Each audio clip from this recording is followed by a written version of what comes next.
I present to you Renaissance women, trailblazers that are leaving behind a path for others to follow. Tiara Whitley. She is 21 years old, raised in Columbus, Georgia.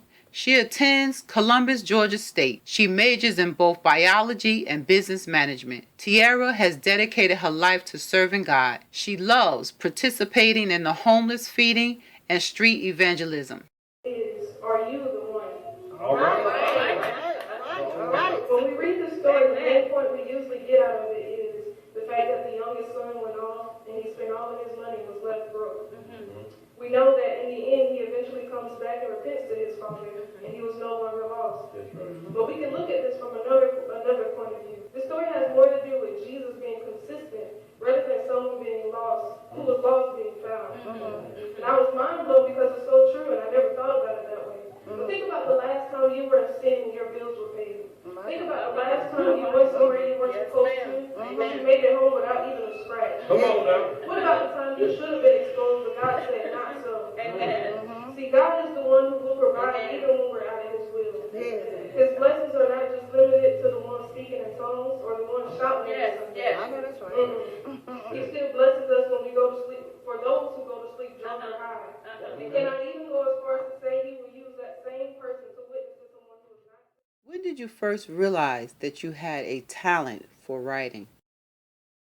So I was about 15 or 16 when I wrote my first sermon. It started off as something where I was in English class in the 10th grade, and we were reading a book that referenced Job.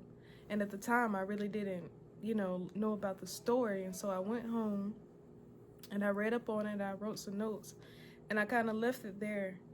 A few months later, my youth leader asked me about speaking on Youth Day. And so I took the notes that I had and I just turned it into a sermon. And from there, started doing it more and started writing more as, I was asked to speak more. And so I didn't really look at it as a talent then. It was just something I kind of did when I was asked or, as I felt led to just write on something. It was just something that I would do. As a child, what did you want to do when you grew up? When I was about 5 years old, I decided that I wanted to be a doctor.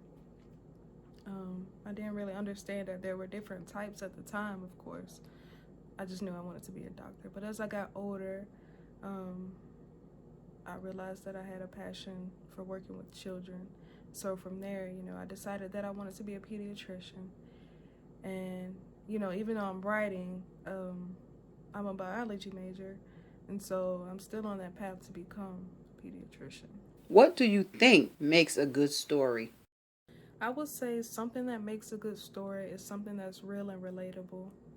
I can write on junk food, but for someone who's living a healthier lifestyle, that might not relate to them. They might not be interested in it because, why would they be reading about junk food? It might be something that's tempting to them, or it's just something that they're just not interested in reading. So I feel like your story must be, relatable. And also, I feel like a good story is something that captures the attention from the beginning. For me, I'm someone, as much as I love to write, I hate reading. So if I read a story and, it hasn't really, I'm not really understanding where it's going, it's not something that I usually continue reading unless I have to. But, as it pertains to my writing, something I try to do is incorporate a question either in the title or in, the first few sentences to capture the attention and get, the reader to think. If they understand the question, they'll, think about it, and hopefully they continue to read and see how it applies to them. Or, if the person doesn't understand the question, hopefully it's still, they'll continue to read on it and see how it applies to them or what I mean by the question. Say something that would encourage a woman, man, girl, or boy to pursue their dreams despite of the adversities they may encounter along their life journey. So I would say to every woman, man, boy, or girl, just keep pushing and keep trusting God. It might be simple, but it's not. Because we simply don't know the future. We know how we want our future to go. But the truth is, most of the time, it's not in God's will. And so we have to just keep pushing and trusting that, God is going to work things out. He says, and I believe Jeremiah 29:11, and I just want to look at it. It says, "For I know the thoughts that I think towards you, saith the Lord, thoughts of peace and not of evil, to give you an expected end." And what that expected end is, it's got to be good. Simply because God is good. Because God is good, your expected end must be good. And we must know that Jesus knows the ending of the things that we go through before we get to the beginning.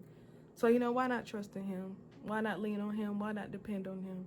He loves us all. It's not in his plan that, we go through hurts, pains, disappointments, obstacles. But, simply because Jesus suffered, we're not exempt. And so, I just encourage everyone to just keep pushing, keep striving for whatever it is you want to do. For me, this college life that I'm going through, from the beginning, it hasn't been in my plans.